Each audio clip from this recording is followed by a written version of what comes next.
In this video, we'll be demonstrating several different tasks an area agency can perform in New Hampshire Easy, including user management, correspondence, document uploads, transfers, and data import and export.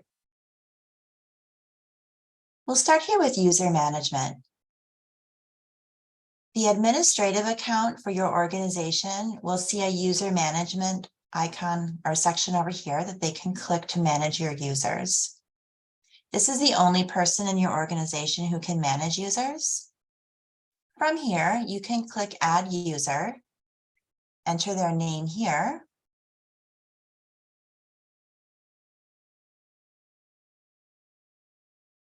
phone number. The LTSS role, you may see that in your systems testing, but this will not be applicable to you and won't be part of the production environment, so you can leave that blank. The user guide that's been sent out to you will describe what the different roles can do. We're going to assign an area agency supervisor who is going to be able to see every individual at your area agency and can pretty much perform all tasks with the exception of user management. The intake coordinator can see all individuals at your agency and can perform a fewer tasks than the area agency supervisor. An area agency case manager will be used in our phase 2 section, and that person will be able to see individuals who are assigned to them as their case. So this will be for if you're providing waivered case management services for someone, they would be assigned to this case manager. You might have a family support case manager or some sort of internal case manager. This would be their role as well. Once you determine the role you're assigning, you'll create a user ID for them and their first password.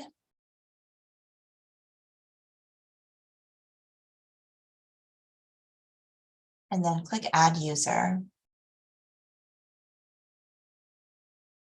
Now from here, you can just let the user know what their username and password is. When they try to log in for the first time, they're going to be prompted to change their password. If a user forgets their password, you can log in here and reset their password.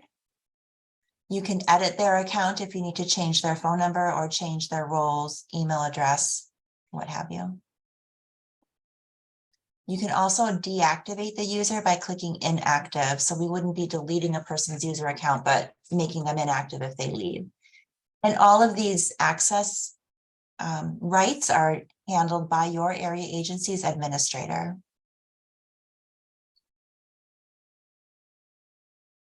Back to the dashboard, we'll look at some other things that can be done.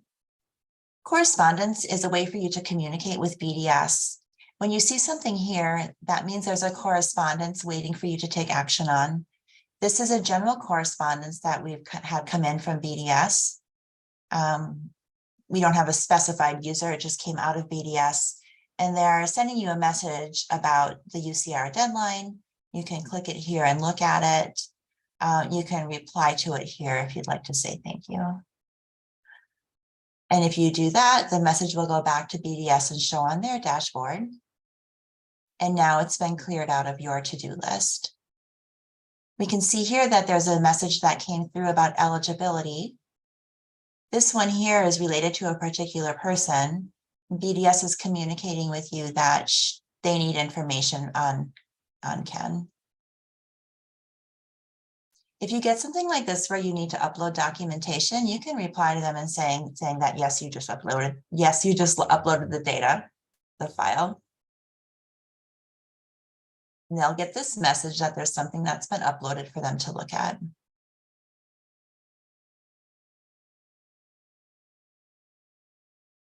In order to upload information for them, you would scroll down here and come to the Submit Documents Without Creating an Activity section. We will look for the person that you're needing to upload for. And then just simply click on this upload icon here. When you do that, you can select the type of upload, select the file,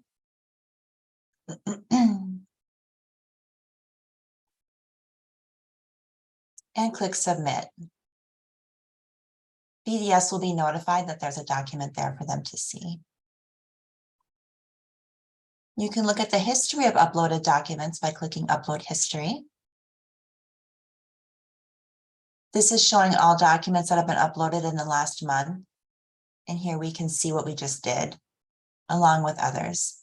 You can click on these and look at the document yourself if you need to. We talked about correspondence coming in. You're also able to send correspondence up to BDS by coming into Create New Activity and choosing Correspondence. You can determine whether it's individually related or general. If it's related to a particular person, you'll need to search for the person it's related to. Find them in the list and click this icon here to create the communication.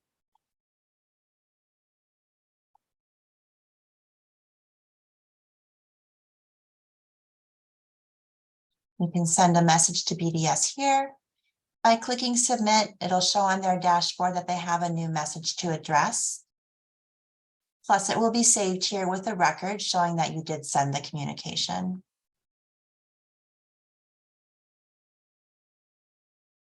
I'll do transfers next. This is how you handle transfers from one area agency to another. We can see here there's an incoming transfer. So when you see any number here, you can click on that and see what's coming in. We're showing here that Lakes Region is sending a person to Gateways. When I click on her, I'm seeing very limited information. And I have the opportunity to accept or not. So I'm just going to come in here and accept and click Submit. And now Lucy is in my area agency. I can come in here and I can search for her.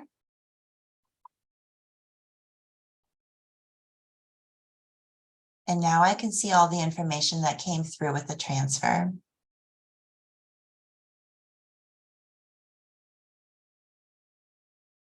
If you need to initiate a transfer of your own, you will come in here and search for the person using the search dropdown, search for the intake. Find the person. From their activity log here, there's a variety of things that you can do. You can close their intake if they move away. You can add comments. You can transfer them. And you can also withdraw the record. As you see here, this activity log really tracks everything that's been happening to the person. To transfer them, we come here and pick Transfer and choose the area agency we're transferring them to and click Add. Once you do that, that area agency will see a count on their dashboard and be able to go in and accept them. And we can see here that you've got 2 outgoing transfers.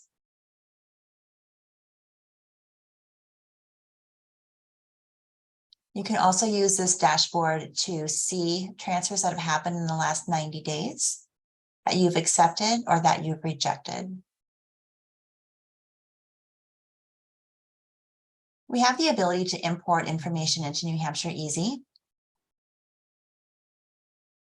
To do that, you would click on Import Information. Click here to select the file. We'll look at the file in a minute. You click on that file, click Open, and then click Submit. And then the information in that file will be imported into New Hampshire Easy. Imports occur overnight. So tomorrow, when you come in, you would see the records that were part of that import. To verify your import was processed, you can come in here and click this Import History, click Search, and you can see the imports, the files that you've uploaded and what their status is. Tomorrow, when we come in, we'll see Processed, and we will see a report verifying that the information came in.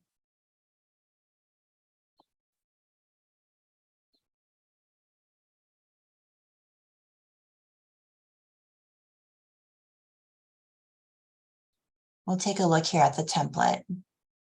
In order to upload information, it needs to follow the format that we've defined here in this template.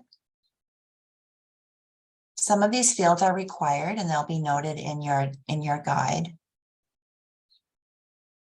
Some fields that have specific data that has to be chosen will have drop downs here to help you with that. This needs to match what's available in the user interface. We can come all the way over and import basically all of their intake information except their diagnosis. You can upload as many files as you'd like to, as often as you need to. Exporting data, we already saw through some of the search screens that you're able to click an export button beneath the search.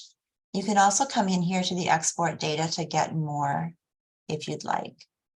So what I'm going to do here, for example, is export all intakes, all individuals that have come in since 2021. You can select the type of data that you'd like, choose the format, and click submit.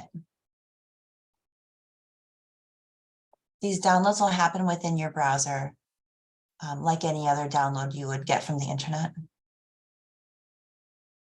This is an example of what you will see. So you're getting all the information from your individuals. That's been entered into the intake screen, so you can use this to import into your own system if you chose to.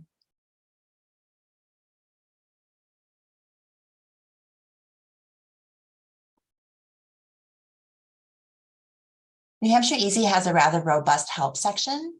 If you're in any of these screens and you need help, simply clicking on this help icon will bring up some instructions.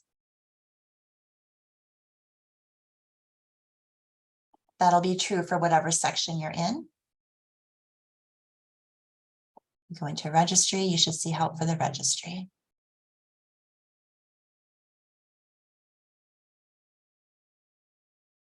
All right, and that concludes my demonstration. Thank you very much.